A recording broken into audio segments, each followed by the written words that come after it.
கர்த்தருடைய பரிசுநாமம் மேம்படுவதாக. தேவன் என்று நமக்கு கொடுக்கிற ஒரு அழகான வசனம், நீதிமானுக்கு வரும் துன்பங்கள் அநேகமாய் இருக்கும், கர்த்தர் அவைகள் எல்லாவற்றிலும் நின்று அவனை விடுவிப்பார்.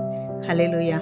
ஆமாங்க, நம்ம ஆண்டவர் எந்த ஒரு நீதிமானா இருந்தாலும், எந்த தன்னோட பிள்ளையா இருந்தாலும், அவங்களுக்கு வர்ற எல்லா துன்பத்திலையும் கூட நின்று அதிலிருந்து விடுதலை கொடுத்து ஆண்டவர் கொண்டு வருவார்.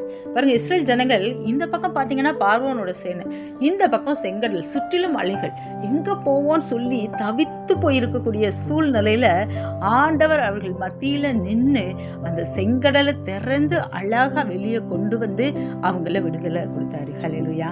அது போல தாங்க உங்களோட ஒவ்வொரு வாழ்க்கையிலும் ஒவ்வொரு நேரத்திலும் தேவன் உங்க கூட இருப்பார். நீங்க நீதிமானா இருக்கணும், அவரோட பிள்ளையா இருக்கணும், ரத்தத்தால கழுவப்பட்டிருக்கணும், அவரை மட்டும் நம்பி அவரை சேவிக்கிற பிள்ளைகளா இருக்கும்போது கர்த்தர் ஒவ்வொரு காரியத்திலும் எப்படிப்பட்ட துன்பமா இருந்தாலும் ஆண்டவர் விடுதலை கொடுக்கறது அதிகரிச்சோம். இந்த நாள் உங்களை கூட அப்படிதான் விடுவித்து நடத்தும். ஆமென்.